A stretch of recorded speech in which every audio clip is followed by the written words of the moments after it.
Okay, so ini dia. Okay, ya, creating brand equity menjadi salah satu bab daripada marketing management, buku dari Philip Kotler sama Kevin Lane Keller. Nah, hari ini kita bakalan mempelajari seperti tadi yang barusan saya bilang ya, apa sih sebenarnya brand itu dan bagaimana brand itu bekerja. Oke, bagaimana sebenarnya beroperasinya brand itu untuk kepentingan si perusahaan, si firm atau si bisnis itu sendiri. Baru masuk kepada yang namanya brand equity gitu kan. Jadi apa pula lagi itu namanya ekuitas merek gitu. Brand equity itu apa gitu. Bagaimana sebenarnya kita membangun yang namanya ekuitas merek kita. Bagaimana kita bisa membangun brand equity itu sendiri. Bagaimana pada akhirnya juga kita ukur brand equity itu. Oke, bagaimana caranya kita tahu seberapa besar sih sebenarnya nama atau merek kita itu sendiri itu ada di benaknya konsumen-konsumen kita. Lalu bagaimana sih sebenarnya kita bisa memanage brand ekuitas itu? Oke, ekuitas merek-merek itu. Baru pada akhirnya kita bakalan melihat apa arti dari brand architecture sampai kepada what is customer equity. Oke, kenapa customer equity itu menjadi salah satu hal yang harus kalian pahami bisa meningkatkan nama brand kalian sendiri. Pada akhirnya itu bakal membantu nama strategi-strategi yang akan kita lakukan di dalam branding. Oke. So, Phil Kotler bilang kayak gini, guys.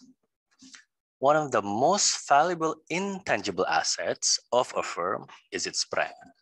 Jadi dia bilang salah satu aset yang tidak nampak, yang tidak berwujud, yang paling besar bernilainya bagi sebuah perusahaan adalah nama merek itu sendiri, brandnya itu sendiri. Jadi ya sebenarnya bukan hanya nama ya, merek itu banyak guys, brand itu banyak, bukan hanya soal nama, bukan hanya soal logo, tapi banyak elemen-elemen yang dalam pertemuan ini kita bakalan juga lihat apa saja elemen-elemen yang ada di dalam suatu brand itu sendiri.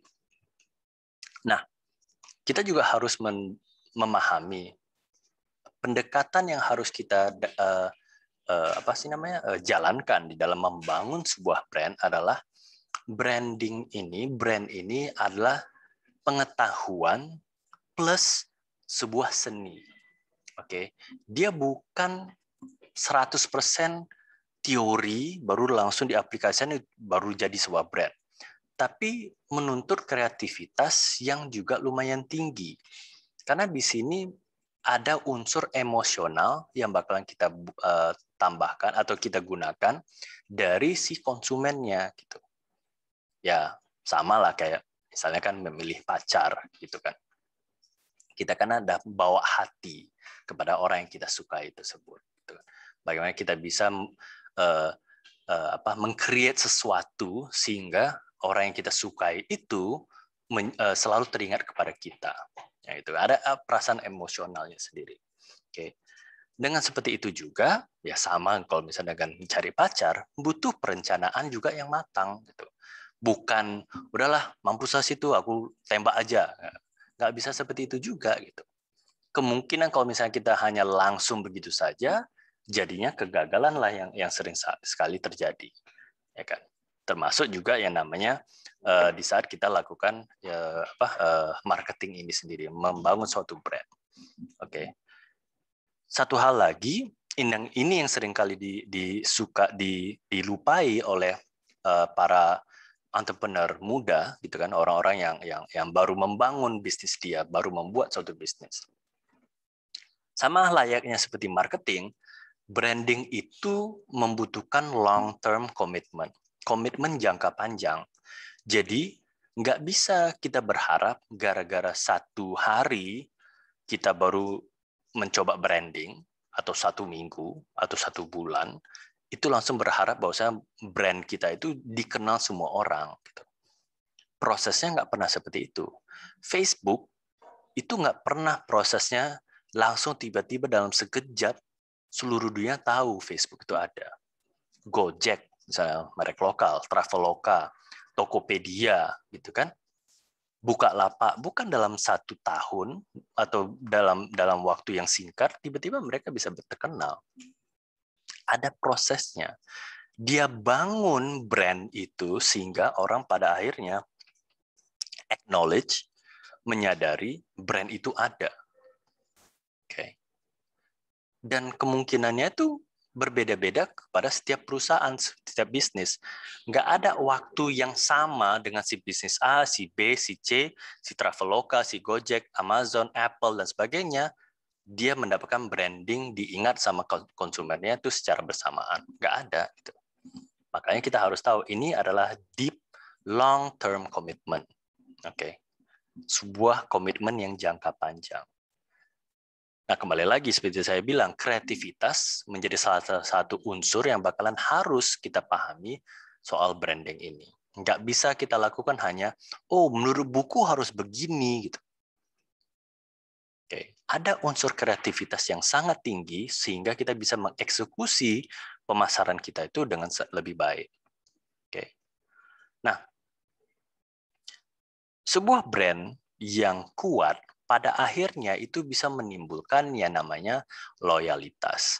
Dan itulah yang selalu diharapkan atau dituju oleh setiap perusahaan yang ada di muka bumi ini. Setiap bisnis yang didirikan, harapannya adalah kita mendapatkan customer-customer yang loyal. Retensi yang terjadi. Orang membeli terus-menerus gitu karena dia sesuai produk atau jasa yang diberikan kepada dia, memenuhi kebutuhan si pelanggan itu sendiri. Timbullah loyalitas. Walaupun ya di satu sisi yang lain, generasi milenial dan selanjutnya, tingkat loyalitas mereka terhadap suatu brand itu tidak sebesar para generasi sebelumnya. Oke, misalnya kan kayak orang tua saya, misalnya dia bisa loyal terhadap satu merek itu sampai kapanpun itu terus dipakainya. Contoh kayak mobil gitu kan. Kalau misalnya dari dulu dia memakai Toyota gitu kan, dia bakalan membeli Toyota. Gitu. Walaupun mungkin jenisnya itu bisa berbeda-beda. Misalnya mulai dari Toyota yang paling kecil, misalnya Starlet dulu. Habis itu dia, habis itu aku ke Corolla. Habis itu mungkin ke Kijang Innova. Habis itu mungkin ke Camry dan sebagainya. Tapi semuanya brandnya tetap Toyota. Oke. Nah sekarang ini millennials dan selanjutnya itu loyal terhadap suatu brand itu bukan menjadi salah satu kepentingan yang terlalu tinggi. Gitu. Ada yang loyal, gitu, tapi loyalitasnya itu hanya berujung kepada sebentar saja. Begitu ada keluar lagi yang lebih keren atau lebih ini, dia bakalan beli. Contoh kayak gini, banyak orang pakai Apple, iPhone, gitu kan? Tapi secondary HP-nya bukan Apple juga, gitu. Tapi pasti nanti ada Android di situ. Itu kan menunjukkan juga bukan loyalitas terjadi. Dia tetap pakai Apple itu, tapi dia juga mau memakai yang lain. Misalnya kayak saya, gitu kan. Saya sepatu olahraga, udah pasti yang saya pakai itu pasti Nike. Mau kayak manapun, sepatu olahraga misalnya Adidas, Boost dan sebagainya itu keren-keren model dan sebagainya, itu nggak pernah nyaman bagi saya. Apakah memang nggak nyaman atau sudah ter mindset ke pikiran saya nggak bisa pakai Adidas gitu karena trauma, karena setiap kali pakai Adidas jadinya terkilir gitu, jadi nggak mau pakai Adidas, sehingga saya loyalnya tuh terhadap satu merek gitu kan. Beda kalau misalnya sepatu-sepatu kerja dan sebagainya itu ya, itu terserah mau pakai merek apa. Tapi kalau udah sepatu olahraga, mau itu basket, mau itu bola, mau itu hanya sekedar olahraga running shoes dan sebagainya, pasti Nike. Karena begitu kuatnya pengaruhnya namanya brand itu sendiri. Oke. Nah, cerita Gatorade di saat dia itu pertama sekali keluar, dia itu dulu pertama kali keluar itu di University of Florida. Pendirinya, founder-foundernya waktu itu, dia pas pertama sekali keluar itu gara-gara dia melihat kalau kondisi Florida kan di Amerika Serikat, kondisi itu mirip dengan Indonesia. Iklimnya tuh lumayan tropis, humid, lembab, panas gitu kan, mirip dengan iklim-iklim yang ada di Indonesia gitu kan. Sehingga kan kalau kita berolahraga di situ yang terjadi apa? Dehidrasi. Oke, dehidrasi membuat badan kita itu cepat capek dan sebagainya. Nah, itu yang dilihat oleh founder-foundernya Gatorade, dan dia pada akhirnya itu memilih membuat minuman energi yang bisa mengembalikan yang namanya kondisi fisik tubuh itu sendiri. Oke, dia khususkan itu untuk atlet-atletnya. Nah, saat dia mau ekspansi, dia dibeli oleh PepsiCo. Oke, tahu kan Pepsi Cola gitu kan, minuman soda Pepsi, dia dibeli oleh Pepsi Cola dengan harga lumayan tinggi, 13,4 billion pada waktu harga Gatorade itu. Kenapa? Karena dia ingin ekspansi. Dia bukan hanya di Florida, dia bukan hanya ingin di hanya beberapa tempat yang ada di negara bagian yang ada di Amerika. Dia ingin internasional. Makanya dia dibeli oleh Pepsi Cola agar dia bisa mendapatkan saluran distribusinya si Pepsi Cola. Dengan kata lain, dia bisa kemanapun, bukan hanya setiap waktu itu 50 negara bagian yang ada Amerika Serikat, tapi juga bisa ke Meksiko, bisa ke Kanada, sampai kepada seluruh dunia gitu. Nah, itulah memang tujuan dia. Permasalahannya adalah di saat dia melakukan cara-cara yang seperti itu, market share-nya dia itu turun dari 80% menjadi 75%, dan itu lumayan gede penurunannya. Oke, dia bingung kenapa ya kok jadinya orang mengetahui brand Gatorade itu jadinya nggak terlalu banyak gitu, nggak terlalu banyak orang. Padahal aku udah mengekspansi dengan memilih untuk saluran distribusinya si Pepsi Cola.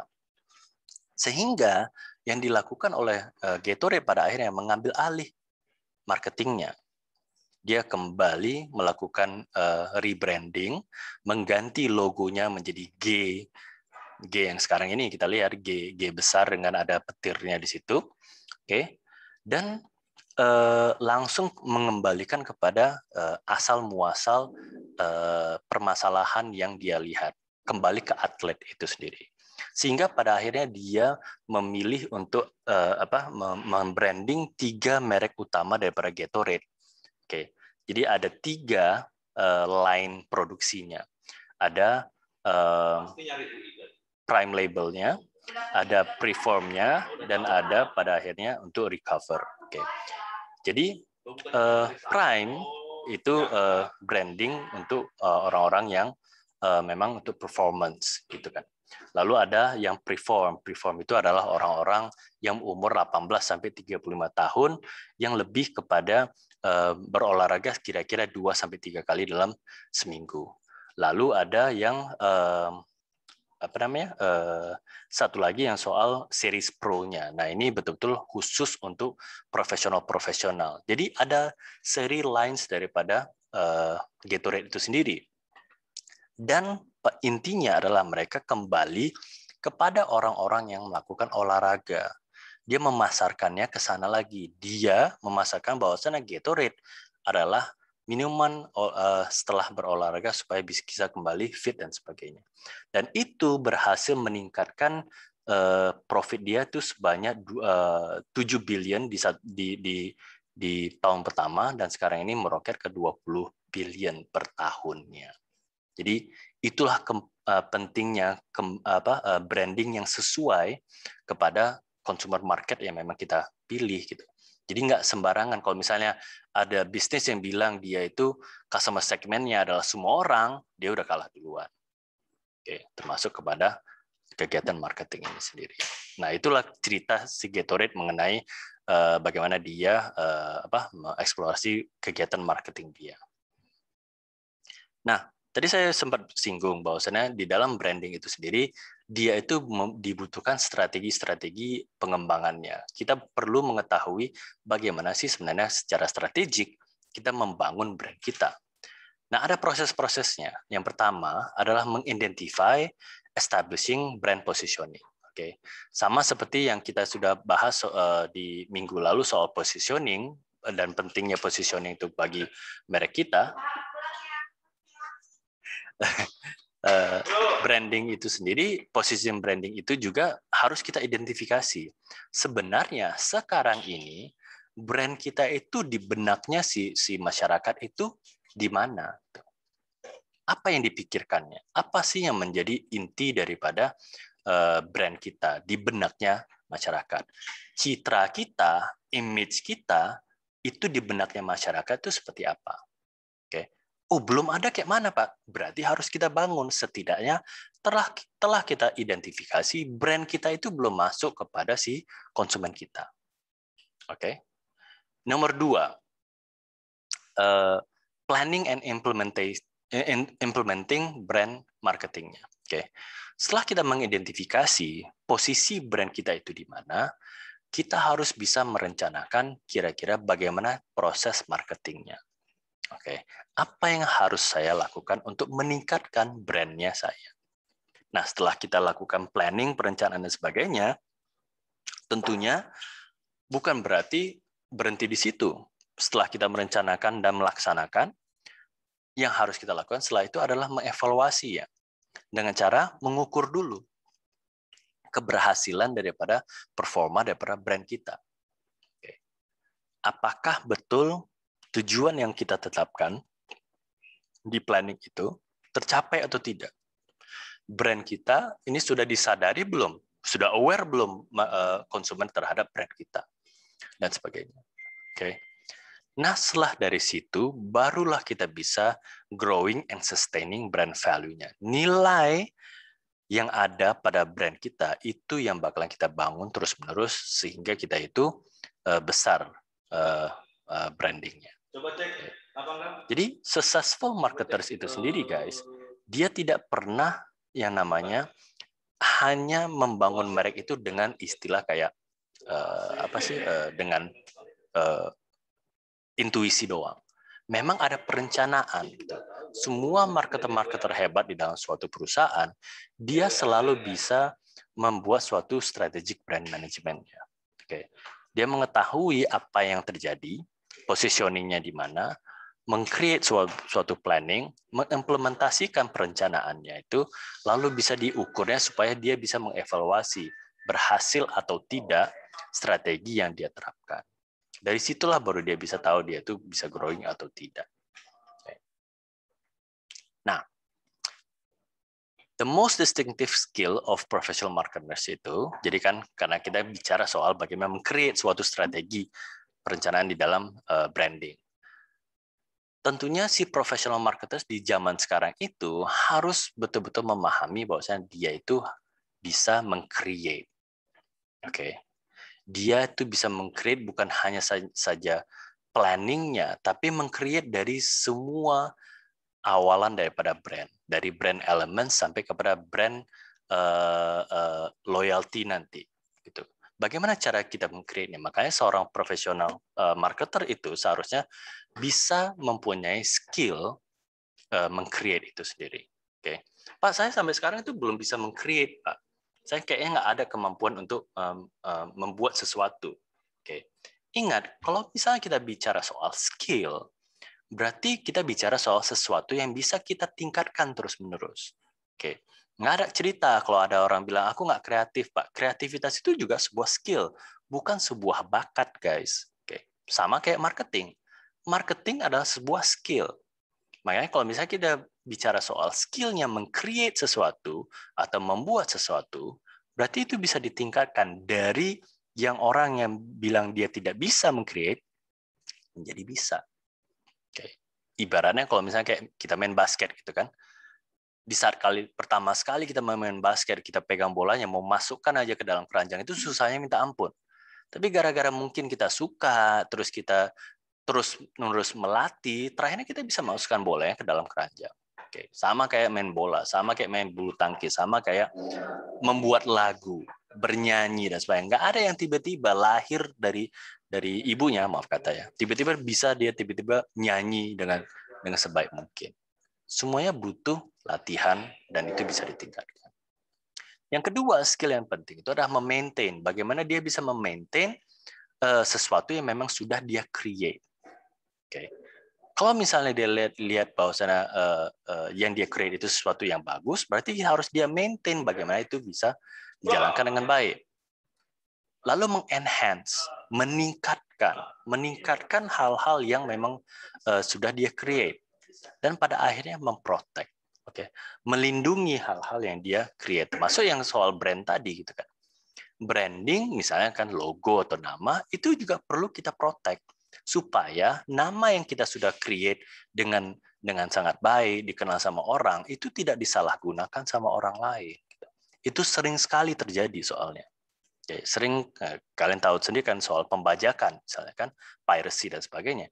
Itu kan hal-hal yang negatif yang dilakukan oleh orang supaya mengambil untung daripada nama yang kita sudah bangun, branding yang kita sudah bangun.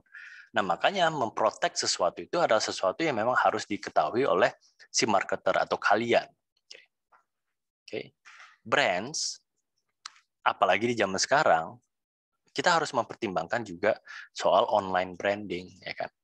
Sekarang ini banyak orang membrand itu lewat sosial media, digital marketing, internet, gitu kan. Sesuatu yang memang sudah hampir 80-85% di dunia ini sudah mengenal yang namanya atau terkoneksi dengan yang namanya internet itu sendiri, World Wide Web. Nah, pada akhirnya guys, apa sih arti brand kan gitu?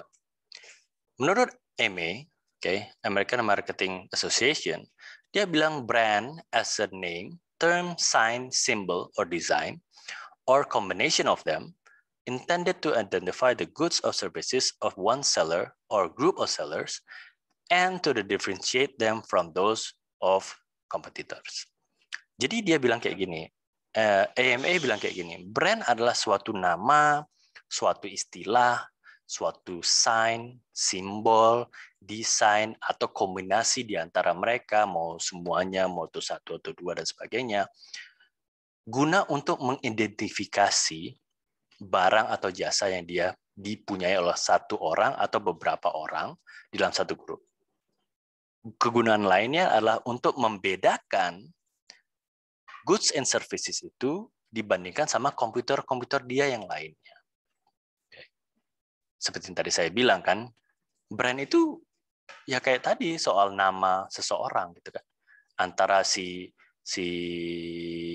Adisti, antara si Agnes, antara si Alfi, si Aziz, si Azra dan sebagainya. Gimana sih caranya aku bisa membedakan mereka? Apalagi kalau misalnya kayak zaman sekarang kan, kalau misalnya pandemi ya kan, online school kayak ini atau online learning kayak gini, jarang sekali aku bisa nampak muka kalian. Aku kan nampak muka kalian pas kalian ini aja, apa namanya, absen aja. Ya kita screenshot, cetek, habis itu udah mati lagi. Jadi kalaupun aku ketemu kalian di tengah jalan atau di manapun, aku nggak bakalan recognize gitu. Brandingnya nggak terjadi nih. Gitu. Nah, padahal supaya kita bisa ingat terhadap sesuatu brand, itu tadi kita harus bagaimana ya caranya. Kalau misalnya kayak tadi kan, misalnya kayak saya harus bisa mengenal Anda. Anda rupanya seseorang yang memiliki suatu potensi di dalam marketing misalnya kayak itu kan. Tapi aku nggak bisa nampak kalian. Gitu. Nah, gimana caranya kalian, misalnya kalian lah sebagai seorang brand gitu kan, ingin menangkap perhatian dari saya supaya saya ini si A bagus ya, pinter ya, kreatif ya dan sebagainya. Itu juga cara orang lakukan branding gitu. Bagaimana ya customer yang aku tuju ini pada akhirnya dia meliriknya ke saya, produk saya, barang saya, jasa saya dibandingkan sama komputer-komputer saya yang lainnya. Oke. Itulah tujuannya kalian sebagai seorang marketer, pemasar. Nah, ada roles of brand itu sendiri. Oke. Jadi roles daripada brand itu sebenarnya terbagi atas dua yang paling umum, yaitu dia berfungsi untuk si customer dan berfungsi untuk si perusahaan atau si bisnis itu sendiri. Jadi both consumers and firms itu sendiri. Oke. Nah, pertama kita bakalan bahas soal consumers-nya sendiri. Oke. Perannya bagi si consumers. Udah pasti sih Brand itu perannya bagi si konsumer itu adalah sebagai suatu janji. Apapun yang kita katakan mengenai brand kita, ya kan, adalah untuk kita adalah janji kita kepada si konsumen gitu. Kalau misalnya kita bilang kami adalah kopi yang paling enak se-Kota Medan, oke, itu kan janji. Begitu kita sudah bilang janjinya brand kopi kita adalah yang paling enak se-Kota Medan, tiba-tiba konsumen yang itu datang mencicipi rupanya rasanya di bawah ekspektasi dia, tentunya branding kita itu akan berdampak negatif gitu.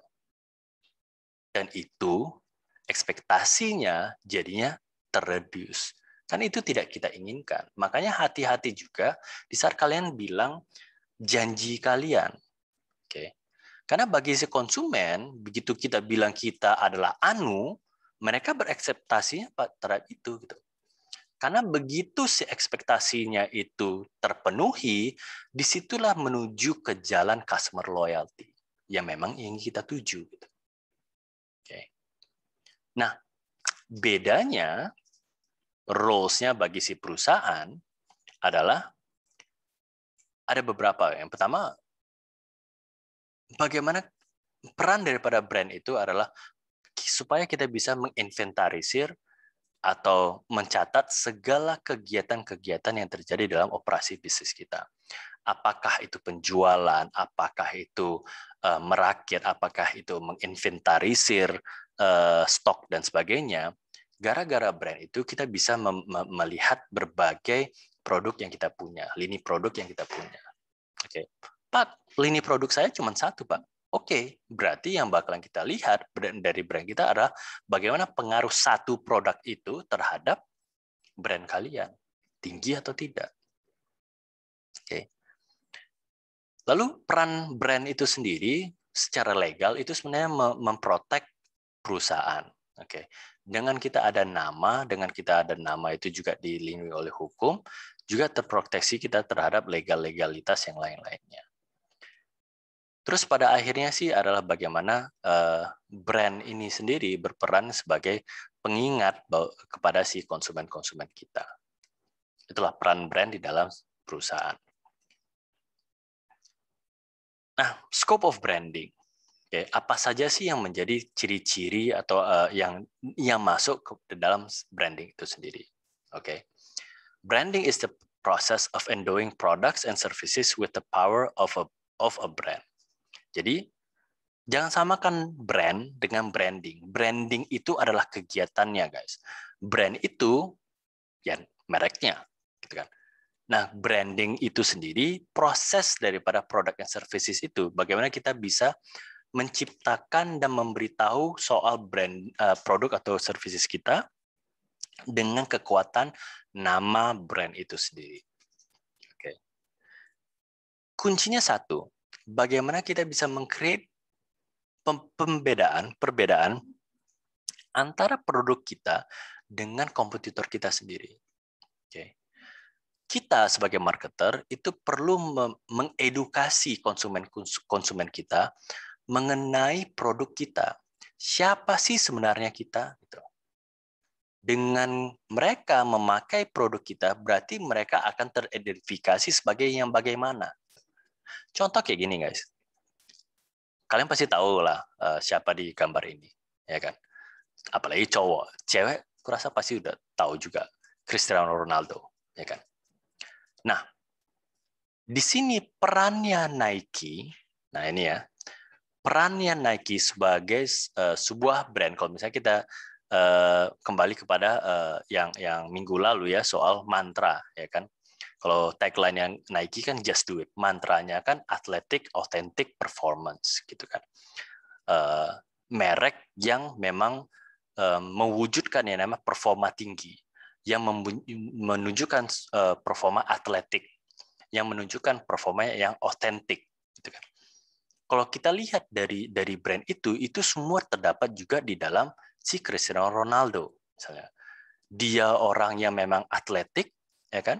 atletik tinggi, makanya dia jadi salah satu pesepak bola paling tinggi bayarannya di dunia, ya kan? Dia itu juga seorang yang autentik dengan ciri-ciri dia sendiri.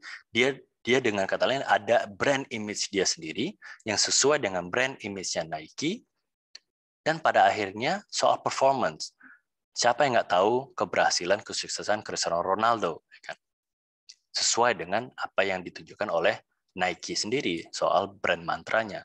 Jadi klop nih antara brandnya Cristiano Ronaldo dengan brandnya Nike sendiri. Makanya bakalan heran kita kalau misalnya tiba-tiba Cristiano Ronaldo rupanya pakai Adidas. Gitu. Semua tahu Cristiano Ronaldo selalu identik dengan sepatu Nike dia, walaupun pas di Real Madrid misalnya kan dia pakai baju Adidas gitu. Tapi orang nggak pernah peduli dengan Cristiano Ronaldo itu dengan Adidas. Orang selalu taunya dia dengan Messi, dengan Nike. Sama layaknya dengan Messi. Taunya dia identik dengan Adidas. Branding itu langsung bisa membedakan satu merek dengan merek lainnya. Oke. Sesuai dia. Makanya kita lihat kan ya personality Cristiano Ronaldo sama Lionel Messi kan juga berbeda. Layaknya sama kayak perbedaan Nike sama Adidas gitu. Itulah kuatnya branding. Bagaimana kita bisa memberikan identitas terhadap produk atau jasa yang memang kita bangun. Oke. Produk dan jasa itu pada akhirnya adalah sesuatu yang memang diinginkan atau disukai oleh si konsumer kita. Nah, marketers can apply branding virtually anywhere a customer has a choice. Consumer has a choice. Dengan kata lain, sebenarnya seorang pemasar dia itu bukan hanya melulu melakukan yang namanya branding itu hanya di saat si consumer itu melihat barang tersebut atau mendengar barang tersebut. Oke. Atau diaplikasikan hanya kepada sebuah physical good misalnya kayak ini tadi kan. Ini kan menggambarkan suatu Nike di sini menggambarkan suatu sepatu olahraga kan gitu. Oke. Itu baru salah satunya. Branding juga bisa tercipta gara-gara kita membrandingnya itu dengan service misalnya kayak Singapore Airlines. Singapore Airlines itu kan bukan physical goods-nya yang dibrandingkan ya. Misalnya gini, bukan pesawat terbang si Singapore Airlines-nya yang dia brandingkan. Oke, yang dia perkenalkan image atau citra bukan soal kerennya pesawat si Singapore Airlines, bukan guys. Tapi Singapore Airlines membrandingkan diri melalui servis dia. Sehingga dia selalu menjadi top 5, top 3 service airline yang dengan servis yang paling tinggi di seluruh dunia. Dia berhasil membrandingkan itu. Dia berhasil kalau misalnya kita ingatnya Singapore Airlines, kita pasti ingatnya pelayanan yang luar biasa, paten, keren, sesuai dengan apa yang diinginkan oleh si konsumernya. Nah, hal lain yang bisa di branding adalah toko, store, gitu kan? Bisa branding soal person, ya kan? Misalnya kayak aktris Angelina Jolie, misalnya kan contohnya di sini Angelina Jolie, kayak kita tahu sendiri Angelina Jolie itu adalah orang yang sex appeal-nya mungkin luar biasa tinggi. Brandingnya kan di situ, bibir tebal, badan oke, dan sebagainya. Yang bakat movie-nya itu sangat jelas karena dia memang keturunan dari seorang aktor terkenal juga dan sebagainya. Jadi brandingnya tuh sangat jelas dia itu sebagai aktris gitu. Roger Federer dengan dia itu adalah seorang atlet tenis mungkin paling hebat sepanjang masa, ya kan? Sama kayak Michael Jordan, Kobe Bryant, LeBron James dan sebagainya dicap sebagai orang-orang yang bakalan selalu dicap sebagai pebasket paling terkenal di seluruh dunia misalnya. Hal lain yang bisa di branding, place gitu kan, tempat. Kenapa tidak Indonesia di branding sebagai tempat wisatawan yang wisata yang paling terkenal di Asia Tenggara. Kenapa kita harus mesti kalah dengan Kamboja atau Vietnam dan sebagainya? Padahal tempat-tempat di Indonesia itu luar biasa. Kalau saya pribadi itu mungkin lebih hebat daripada negara-negara tetangga kita yang lain. Permasalahannya apa? Branding kita terhadap hal itu nggak ada. Kita justru ingin menutupi keindahan alam itu atau keindahan yang ada di Indonesia, sehingga branding bahwasanya Indonesia adalah negara Asia Tenggara paling indah di daerahnya itu nggak terjadi. Padahal itu bisa kita lakukan. Berapa lagi yang bisa di-brandingkan? Organisasi, ya kan? Sebuah band, sebuah ya betul-betul organisasi kayak organisasi politik pun bisa di-brandingkan. Oke, organisasi politik ini si A, B, C mewakili yang bagaimana dan sebagainya. Oke. Oh, ini rupanya organisasi politik ini rupanya anak muda kali dan sebagainya. Itu kan branding yang dilakukan oleh orang-orang. Gitu kan. Dan sebagainya. Branding has become very important bukan hanya di businesses, tapi di atlet, di sports tadi, di arts, kesenian, sampai kepada entertainment dan sebagainya. Okay. Jadi bukan hanya soal bisnis, guys, branding ini. Ingat, saya selalu bilang marketers menjadi salah seorang yang selalu dibayar paling tinggi dalam suatu perusahaan. Nah, pada akhirnya adalah bagaimana sih kita bisa bilang brand kita itu berhasil atau sukses ke dalam benaknya masyarakat. Dengan yang namanya brand equity. Seberapa besar sih brand equity-nya merek kita? Okay. Brand equity is the added value endowed to the products and services with consumers. Jadi, brand equity adalah hal-hal, paling gampangnya gini, hal-hal tertentu yang dianggap konsumen sebagai suatu nilai tambah yang selalu diingat oleh si konsumen terhadap brand kita. Oke. Kalau misalnya kita sudah menjanjikan brand kita adalah kopi paling enak di Medan, di saat si konsumen kita meminum kopi tersebut, dia harus langsung berpikiran, oh iya betul, kopi ini adalah kopi yang paling enak di Medan. Gitu. Oke. Terendau produk dan service itu kepada si konsumennya. Oke.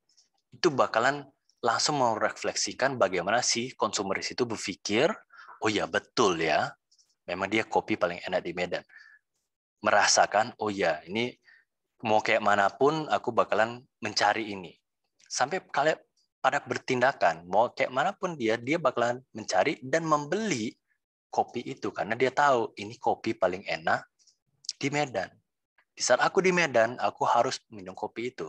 Kalau misalnya teman-temanku datang dari luar kota ke Medan, berarti aku harus bawa dia tuh minum kopi paling enak di Medan. Terjadilah branding bahwasanya si kopi A adalah kopi yang paling enak di Medan. Masuk pemikiran citra itu ke dalam benaknya si konsumen. Okay. Nah, kalau kita bicara soal brand equity, udah pasti kita bicara soal yang namanya customer base brand equity. Oke. Yang selalu kita bakalan tuju adalah ekuitas merek yang berdasarkan si customer-nya. Jadi yang membangun ekuitas merek itu sebenarnya bukan hanya soal kita. Kita hanya memancing. Yang akan membangun brand ekuitas kita itu adalah si konsumen ya. Makanya kita harus menaruh kepada customer base-nya. Oke. Si konsumer lah yang bakalan bertanggung jawab terhadap respon masyarakat, respon pasar terhadap brand kita. Oke.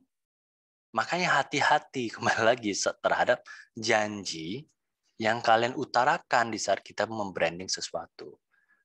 Kita harus bisa menjamin janji kita itu terpenuhi.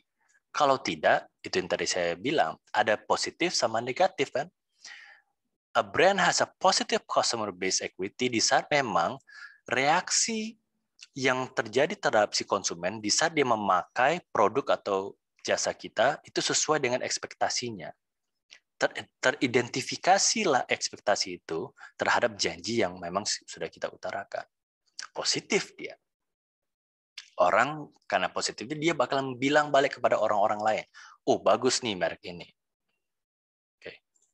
Tapi di sisi lain juga ada negatifnya, di saat memang rupanya ekspektasi yang dipunyai oleh si konsumen itu tidak tercapai dengan janji-janji yang kita sudah bilang. Kita udah bilang, iya ini kopi paling enak di Medan. Rupanya pas kita rasa, apa pula ini rasanya kok asam kali misalnya, gitu kan. Makanya hati-hati juga di saat kita lakukan brand promise itu sendiri. 3 keys to customer base brand equity. Okay. Pertama, kita harus bisa mendiferensiasikan yang namanya respon daripada si konsumen kita. Oke. Jadi di benaknya konsumen, di saat rupanya tidak bisa dia bedakan antara merek kita dengan merek yang lainnya, ya kan? Berarti nggak ada guna dia atau nggak ada kepentingan dia untuk memilih brandnya kita. Bagi dia itu hanya sebagai pada akhirnya sebuah komoditi saja. Oke.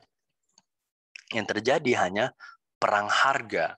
Siapa yang bisa lebih murah dibandingkan sama yang lainnya. Oke. Masa kita hanya pengen murah-murahan?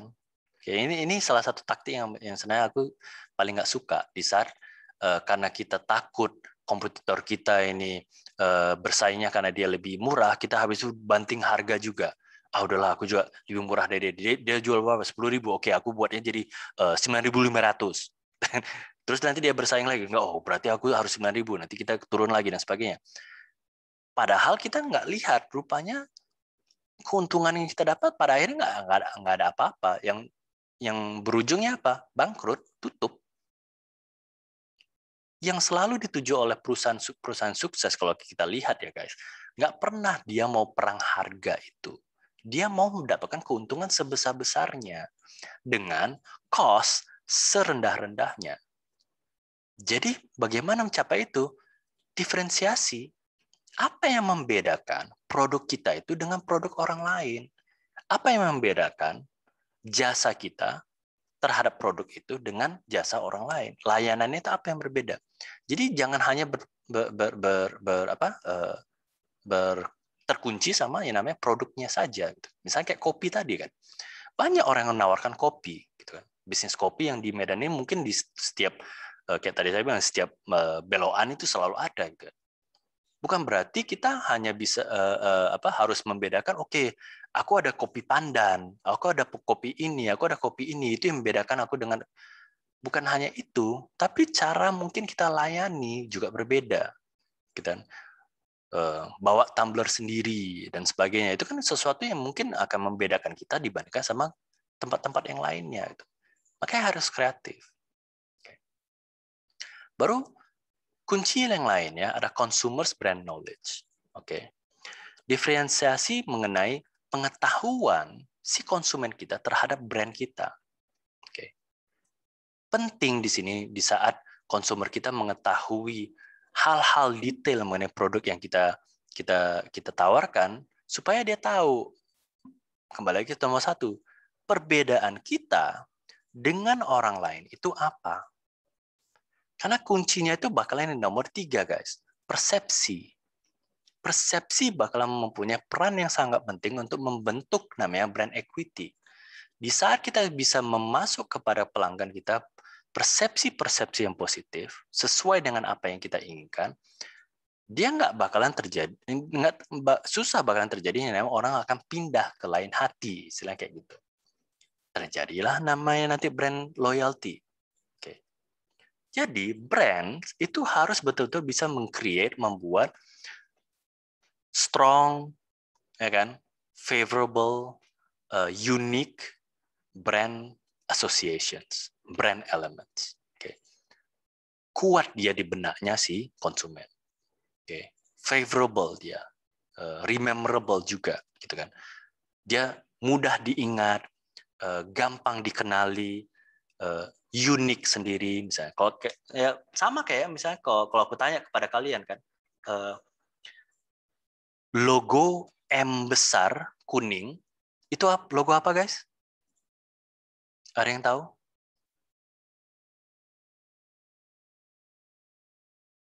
Guys? Logo M besar kuning itu apa? McDonald, Pak. McDonald's gitu. Mungkin seluruh orang di dunia ini pun tahu, mungkin belum lah seluruh orang, tapi mayoritas orang di dunia ini tahu logo itu gitu.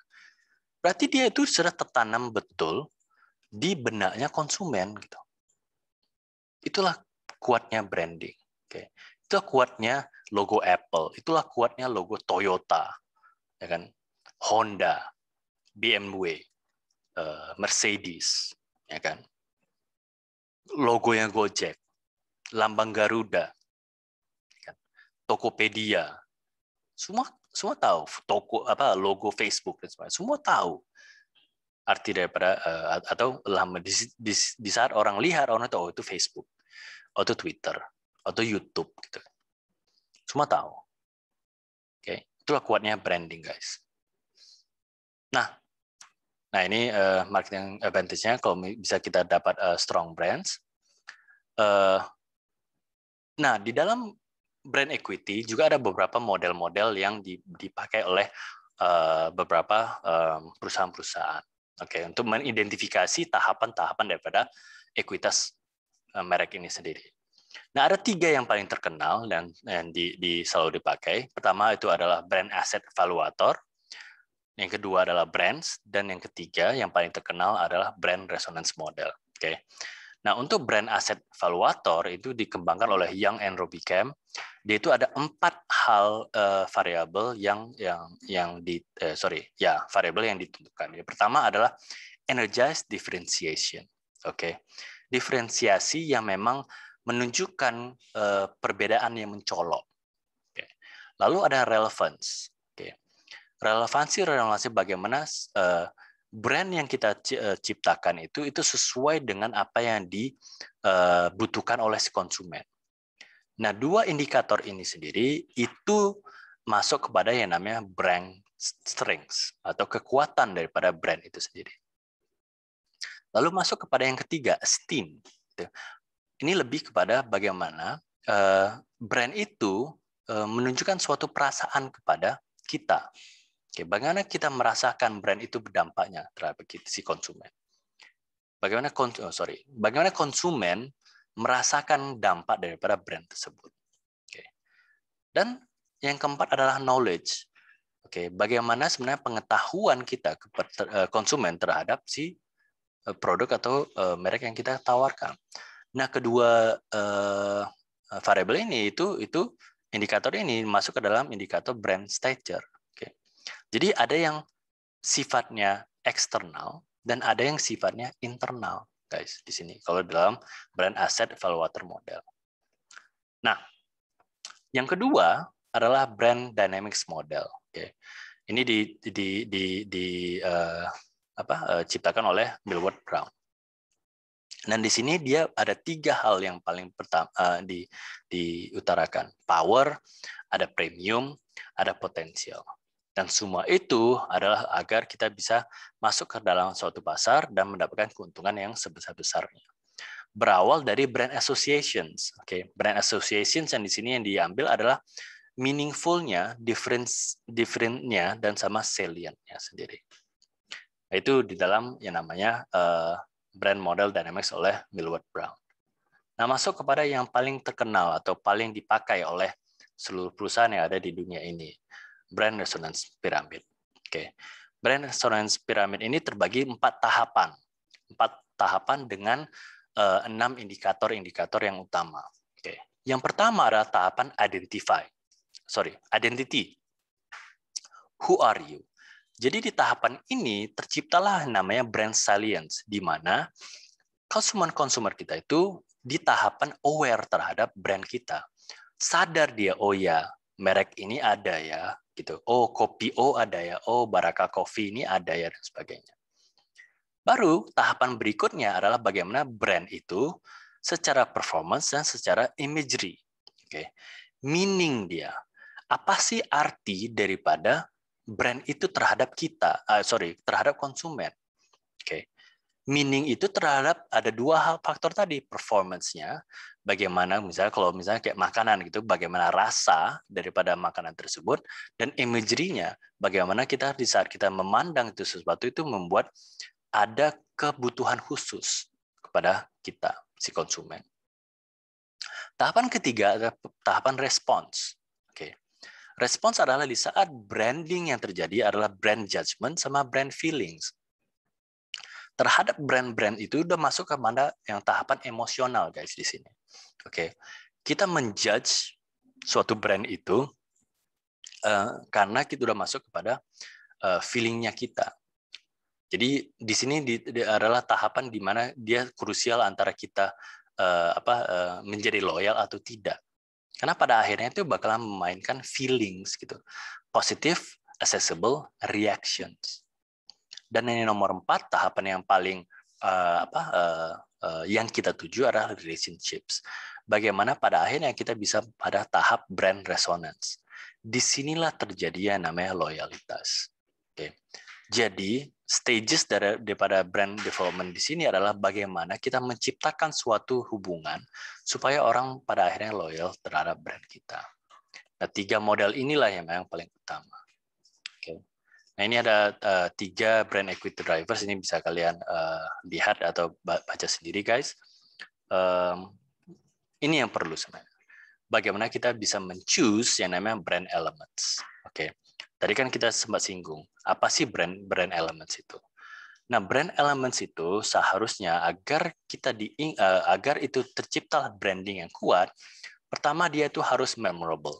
Oke. Brand elements yang kita ciptakan, mau itu logo, mau itu simbol, mau itu karakter, mau itu tagline dan jingle dan sebagainya, harus memorable, selalu mudah diingat oleh orang-orang gitu kan. Saya ingat kali dulu Marlboro gitu kan, jinglenya Marlboro sampai sekarang ini di benak saya itu selalu nggak bisa lepas gitu. Tahu kali saya kalau misalnya ada lagu Marlboro itu tahu tuh itu lagunya Marlboro gitu. Sama kayak Tokopedia gitu kan. Ting ting ting ting ting gitu kan orang tahu oh itu lagunya Tokopedia saya seperti itu. Suatu yang memorable gitu. Sir, itu iklan Marlboro sekarang udah agak beda dari yang dulu kan, Sir? Betul, iya. Makanya jadi kan ada penurunan dia. Yes. Jadi dalam branding itu sendiri guys, ada nanti namanya rebranding. Karena yang terjadi kan di pasar ini adalah sesuatu yang sangat konstan. Apa itu? Perubahan, change gitu. Jadi hal-hal yang dulu itu bisa berubah gitu. Kayak Toyota dulu kan. Lambangnya Toyota kan dulunya nggak seperti yang sekarang ini, 3 oval itu. Sama kayak Bank Mandiri gitu kan. Logonya Bank Mandiri dulu itu nggak seperti itu. Tapi sekarang ini dia jadi kayak pita emas itu sendiri. Jadi ada yang namanya rebranding nanti. Makanya yang pertama yang harus kita ciptakan supaya branding kita itu mengena kepada si pelanggan kita adalah sesuatu yang memorable, yang gampang di-recognize, yang gampang di-recall sama orang. Di saat dia lihat logonya, dia tahu itu logonya McDonald's. Walaupun logo McDonald's juga mengalami perubahan. Sama kayak Pizza Hut kan. Pizza Hut kan berubah logonya. Tapi kita tahu itu logo Pizza Hut. Gitu. Kenapa? Karena memang sudah brandingnya itu udah masuk ke dalam pikiran kita. Memorable dia. Belum lagi dia itu meaningful. Sesuatu yang berarti kepada kita. Oke. Sesuatu yang pada akhirnya masuk ke dalam pikiran si konsumen dan dia tahu arti daripada brand itu terhadap dia. Likeable, kan? Sesuatu yang memang pada akhirnya kita bukan membenci jadinya. Kita melihat logo tersebut, kita langsung timbul arti kesukaan itu sendiri. Oke. Sir, itu yang meaningful tadi, Sir? Ya, meaningful. Kira-kira apa sih yang buat branding itu bisa jadi meaningful ke consumer-nya? Beda-beda, makanya di sini memang kita harus sesuai dengan, misalnya kayak gini ya, sepatu Nike, ini saya suka memang mencontohkan ini. meaningnya sepatu Nike terhadap berbeda-beda orang terjadi. Kalau dulunya, ini juga soal perubahan ya. Dulunya meaningfulnya si Nike adalah sepatu olahraga yang bisa dipakai itu bisa mengenhance performa atletik kita, gitu kan. Kita bisa lari lebih nyaman sehingga rasanya kita bisa lebih cepat atau kita bisa endurance-nya lebih bagus dan sebagainya. Tapi sekarang ini kan berubah juga. Kalau misalnya kita lihat dari meaningful-nya dari artian fashion gitu kan. Makanya timbul-timbul kan hype beast, ya kan? Orang-orang yang memakai sepatu-sepatu Air Force One-nya atau Air Jordan yang one-nya pertama. Tapi bagi dia bukan sepatu performa seperti tagline-nya atau mantranya Nike ya, athletic, authentic, performance gitu. Yang diambil di situ adalah autentiknya. Oke. Mantra autentik ini diambil oleh orang-orang hypebeast ini, disitulah dia oke. Nike bagi saya bukan sepatu olahraga tapi sepatu pernyataan. Aku pakai Nike loh. Aku pakai Air Force One.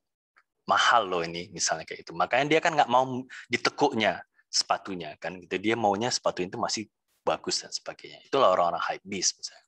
Meaningful dia terhadap merek itu berbeda dengan meaningful si atlet terhadap merek Nike gitu.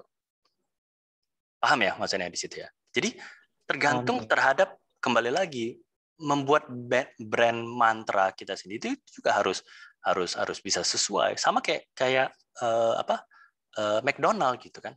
Band mantra dia kan fun family gitu kan, sama services gitu. Dia sangat menekankan terhadap keluarga yang berkunjung ke McDonald itu, anak-anak itu bisa bermain dan sebagainya, tapi juga melayani suatu service gitu. Meaningful-nya oke, bagi orang yang mana? Gitu. Makanya jangan hanya satu sih pada akhirnya kalau meaningful ini, tapi pada akhirnya adalah bagaimana arti daripada suatu brand itu terhadap si konsumen. Makanya kita harus tahu nantinya kalau misalnya kita membangun suatu bisnis, arti daripada produk yang kita tawar kepada dia itu apa. Misalnya kan kayak kopi, kan kita juga bicara soal kopi gitu. Kita harus tahu juga kenapa sih si customer aku yang A misalnya, kenapa dia beli kopi aku ya? Kenapa yang B belinya 2? Kenapa yang C belinya agak siangan? Kenapa yang D belinya rombongan sama orang dan sebagainya? Harus tahu kita arti daripada kopi kita terhadap dia. Apakah hanya sekedar adalah aku harus ngopi supaya candu aku hilang, atau aku harus ngopi karena supaya aku bisa bangun pagi, atau aku harus ngopi karena supaya aku bisa asik ngobrol sama teman-teman dan sebagainya. Oke. Sehingga terakhirnya kita bisa gabungkan itu menjadi suatu brand mantra. Di saat orang lihat, oh ya betul, brand mantranya si kedai kopi kita anu misalnya kan. Sama dia nanti dengan apa yang dirasakan oleh si konsumen kita. Tepat ya, iya aku merasakan ini kalau aku belanja atau beli kopinya si A misalnya. Nah, di saat itu terjadi, kita itu bukan di tahap ini tadi, bukan di tahap brand salience ini lagi. Tapi udah masuk ke sini guys, judgment sama feelings. Yang satu tahap lagi udah timbul yang namanya brand loyalty gitu. Okay. Jadi itu enaknya kalau bermain di dalam branding ini. Tetapi kita harus betul-betul memilih brand elements yang paling tepat nanti. Paham ya di situ ya, guys? Oke. Paham. Nah, selanjutnya transferable gitu. Nah, ini transferable ini juga berkaitan sama yang tadi yang saya katakan soal rebranding. Oke. Brand kita pertama brand kita itu sendiri sebenarnya itu bisa transferable ke dalam ada beberapa macam ya, di dalam suatu platform manapun gitu kan. Misalnya dia nggak susah nanti berkontrak kontras dengan warna-warna yang lain. Jadi platform manapun. Dia juga harus bisa transferable terhadap budaya-budaya. dia juga bisa bertransfer kepada market internasionalnya. Dalam arti kata, jangan sampai rupanya, ini paling sederhananya lah, logo yang kita bangun, tiba-tiba di saat dia keluar negeri atau keluar kota dan sebagainya, harus berubah gara-gara ada culture yang kita singgung dan sebagainya. Itu berarti nggak transferable nih. Itu nggak bisa kita aplikasikan ke tempat yang lainnya. Sama kayak misalnya membuat logo itu bukan hanya sekedar, udahlah aku buat logo ini udah pasnya itu. Enggak. Meaning daripada warna, meaning daripada garis, meaning daripada bentuk daripada logo kita itu juga penting gitu. Jangan sampai rupanya udah kita patok, oke harus warna ini ya. Rupanya di dalam hitam sama putih dia nggak masuk warnanya. Wah gawat. Itu. Jadi dia harus bisa transferable.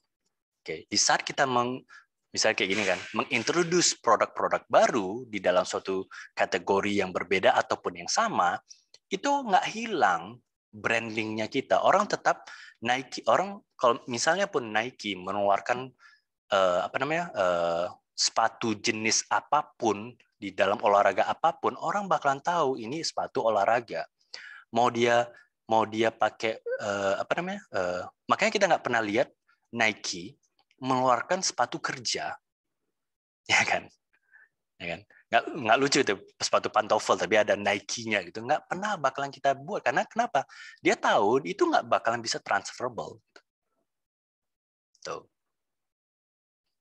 Nah nomor 5 berkaitan juga sama yang transferable itu adaptable. Soal perubahan-perubahan yang terjadi. Soal misalnya nanti terjadi rebranding. Bisa nggak logo kita itu di-update? Misalnya. Oke. Kalau kalian perhatikan logonya Starbucks, guys, si siren itu, si cewek, rambut panjang dan sebagainya, dari awal dia membuat logo pertama dengan logo yang sekarang itu mengalami perubahan yang luar biasa juga. Banyak loh. Oke. Menutupi bagian-bagian tertentu, misalnya kayak gitu. Dulunya agak terekspos bagian tertentu. Sekarang beradaptasi dia, oke, sekarang nggak boleh seperti itu, nanti melecehkan kaum tertentu, misalnya. Makanya dia menutupi dan sebagainya. Lalu protectable. Di saat memang branding kita sudah masuk ke pikiran orang, disinilah biasanya orang-orang timbul yang namanya usilnya gitu kan. Oh, aku kutirulah misalnya, ya kan. Aku buatlah KW satunya, KW supernya dan sebagainya. Nah, supaya kita bisa memproteksi brand kita, itu harus kita legalitaskan, gitu. Harus ada hak ciptanya dan sebagainya, supaya itu protectable. Okay. Nah, masuk kepada measuring brand equity. Bagaimana sih seharusnya kita bisa mengukur yang namanya tingkatan daripada keberhasilan ekuitas merek kita. Okay. Kalau di sini mulai dari marketing stages-nya, value stages-nya itu marketing program investment-nya, ke customer mindset, ke brand performance, sampai kepada terakhirnya shareholder value. Oke. Nah, di sini juga multiplier-nya bisa kita lihat, multiplier program, ada customer multiplier, sampai kepada market multiplier sendiri. Oke. Nah, di brand value chain ini diawali dari suatu program marketing atau perencanaan marketing. Perencanaan marketing itu indikator-indikator di dalamnya adalah produk, komunikasi, bagaimana kita membangun komunikasi antara kita dengan customer kita. Bagaimana produk kita itu bisa masuk ke dalam kebutuhannya si customer dan sebagainya. Dan disitulah terciptanya customer mindset. Oke. Customer mindset itu mewakili dari awareness-nya si customer akan brand kita. Oke. Asosiasinya apa? Oke. Di dalam brand itu, brand kita itu diasosiasikan atau dikenalkan dekat dengan apa. Jadi misalnya kayak Nike kan udah pasti soal olahraga. Jadi orang mengasosiasikan Nike itu dengan olahraga. Oke. Kalau misalnya Starbucks, kalau Starbucks kan orang bukan mengasosiasikan lebih kuatnya ke kopi, tapi lebih kepada experience di saat kita lagi ngafe di dalam Starbucks gitu. Oke. Lalu customer mindset soal sikap dia, attitude-nya terhadap produk kita, attachment-nya, aktivitas-aktivitasnya apa-apa saja dan sebagainya. Yang kedua adalah bagaimana brand performance itu sendiri. Oke, apakah ada di price premium, apakah di price elasticities, apakah di market share, sampai ke profitability-nya. Dan pada akhirnya di brand value chain itu adalah shareholder value-nya. Bagaimana sih sebenarnya PE ratio kita, atau sampai kepada stock price kita di dalam suatu saham. Kalau misalnya ini udah sampai kepada yang ini ya, perusahaan yang lumayan besar, misalnya PT dan sebagainya, gitu kan. Sudah terbuka dia, kan, shareholder value-nya seperti apa. Nah, brand kita sendiri itu masuknya ke dalam tahapan yang mana? Ini yang bakalan harus kalian rancang kalau misalnya kalian sebagai seorang marketer. Jadi, dengan kata lain, guys, Phil Kotler selalu bilang, marketers need to fully understand satu, the sources of brand equity-nya. Dari mana sih sebenarnya sumber daripada ekuitas merek kita? Oke. Nomor 2 adalah sources of outcomes-nya. Oke. Karena perubahan itu selalu terjadi, guys. Oke. Mau tuh cepat atau lambat, perubahan itu bakalan selalu terjadi. Oke. Nah, brand architecture sendiri adalah bagaimana kita bisa membuat branding strategi kita. Oke, mendevelop new brand elements for new product, existing brand elements, atau bahkan kombinasi antara yang baru sama yang lama. Gitu. Jadi kita harus tahu, guys, di saat kita membangun suatu merek itu, apa sih yang menjadi brand elemen kita? Apakah ada yang baru atau tidak? Misalnya kayak gini kan, brand elemen pertama yang kita pilih rupanya logo, nama, sama simbol, ya kan? Oke, rupanya nggak cukup. Rupanya kita harus apply yang baru-baru, misalnya kan. Oke, berarti aku mau tambah karakter, aku mau tambah tagline, aku mau tambah jingle, misalnya gitu. Atau mengkombinasikannya yang baru-baru dengan yang lama-lama. Oke. Dari situlah baru kita lengkap brand elements-nya. Misalnya kayak McDonald's ya kan, guys. McDonald's kan brand elements yang ada itu pertama nama McDonald's itu sendiri. Kedua, logo M besarnya itu sendiri. Itu kan ada artinya, lambang dua jembatan M itu, gitu kan.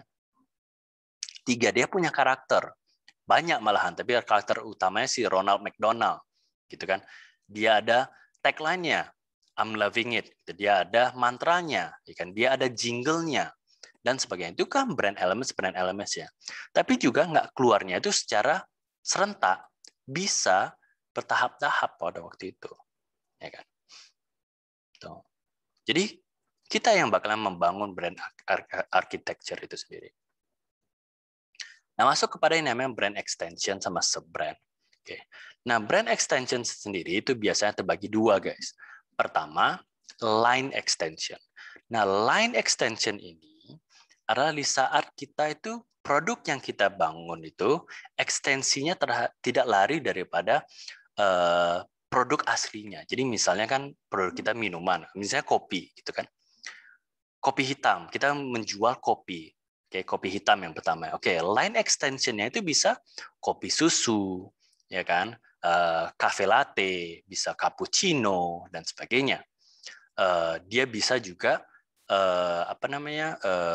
cold brew dan sebagainya itu kan, flavors itu dia, atau bentuknya, ya kan, Vietnam coffee tiba-tiba, atau nanti ada kopi pandan, atau pakai ingredients berbeda-beda sama packaging yang berbeda-beda. Makanya kalau kayak di Starbucks ya kan, line extension dia itu ada yang tall, ada yang grande, ada yang venti misalnya kan. Nah, beda kalau misalnya dia kategori extensions. Dia ini adalah di saat kita itu masuk kepada kategori produk yang berbeda daripada produk yang awal.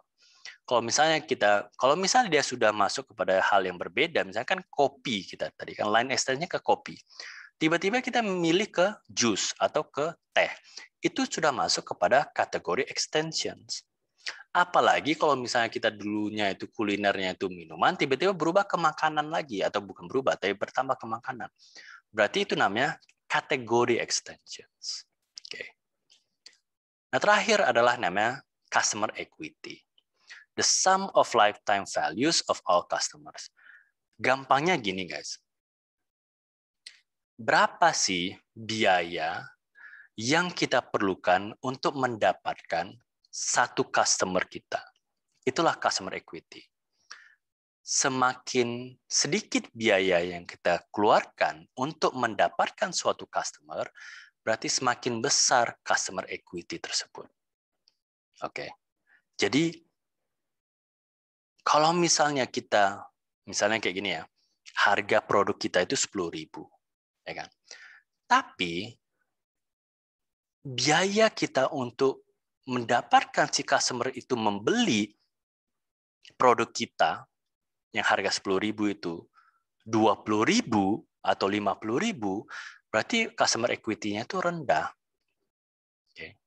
Value-nya si customer itu nggak sebanding dengan apa yang diberikannya kepada kita. Kita kan mau cara kita mendapatkan si customer itu dengan biaya serendah-rendahnya, supaya di saat dia belanja, kita bisa mendapatkan pendapatan yang setinggi-tingginya.